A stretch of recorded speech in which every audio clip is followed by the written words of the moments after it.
So let's discuss the concept of polyglot persistence, and we will see how this is related to the storage technologies that we are choosing.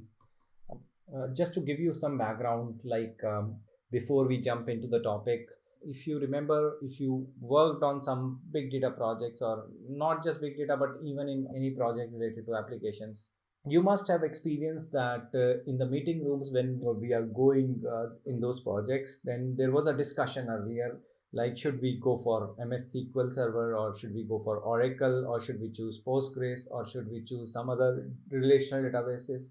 So the discussions were around these technologies, like database technologies. So choosing a particular database technology was limited to these areas, specifically in relational world, and that was the older picture.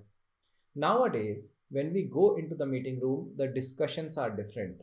So we will see how these discussions have been changed. So what factors like influence these discussions? So we will see those factors. Now, before explaining it, like I'm giving you another example. Let's say I am having an application, and the application is Facebook. So I'm developing an application, let's say Facebook like application, and this Facebook like application has multiple features. One is likes functionality. Another functionality is maybe messenger functionality. Another functionality is finding nearby friends. Another functionality, maybe I want to store my information about the credit card and some transactional information, and you want to perform transactional stuff. For example, I want to make payments on Facebook for my advertisements that I am showing to the customers. And similarly, there can be many other requirements with regards to Facebook, like different use cases in Facebook. So if we map this thing, so can you see one interesting thing? Likes functionality is like when you like my picture in San Francisco, you are in San Francisco and I am in some other geography, so you are liking my picture. I will see that like after a couple of maybe minutes, because that like will take some time to propagate to my data center. I'm connected to, let's say, Singapore data center, and you are liking my picture in San Francisco, and it is going into San Francisco data center, the like, and then that like takes time to propagate. So it is kind of eventual consistent use case, wherein it takes time to get the data reflected across multiple data centers. So there may be a scenario in which we have more likes in San Francisco data center, but we have less number of likes in Singapore data center. So it may be possible. So this is eventually consistent. Over a period of time, the data will be consistent 100%, but it takes time. Apart from that, messenger use case. The messenger use case is 100% consistent use case.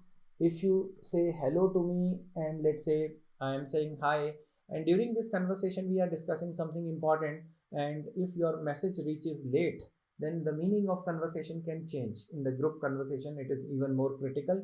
So it is very important that the data that we are having, all clients should have the same view of the data, irrespective of the data center.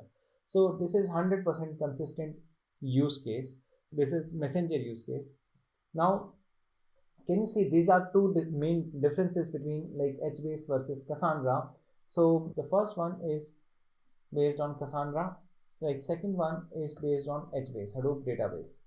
So even though Facebook created Cassandra, but Facebook used HBase for messaging. So because messaging use case requires different functionality, and the likes use case requires different functionality. So there where we choose different databases. Nearby friends is like a geospatial search, and you are looking for let's say friends near your location. So this is like booking an Uber. So when you book an Uber, you are looking for nearby taxis. So that's another case where you can see we have MongoDB or such kind of databases which support geospatial queries. So this is very important. Apart from that, transactional, you will find you may use some MySQL shard. Facebook is based on that. and you can perform transactions using that. So it's like a relational requirement. So it's a relational use case. You will see that for different use cases you may have a different database. So that's the definition of polyglot persistence as such.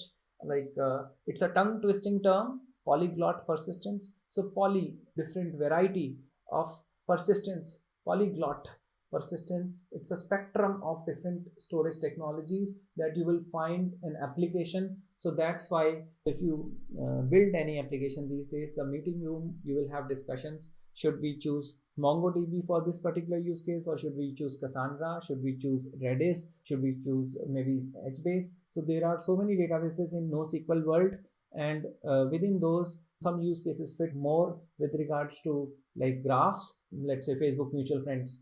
So maybe it can be a graph use case. So you can see different use cases. I'm writing one more here. So you can find out, let's say mutual friends. It may be a graph use case.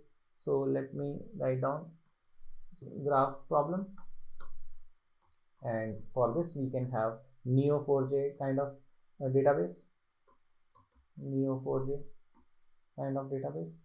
So you can see we can use different types of databases for different functionalities within one application.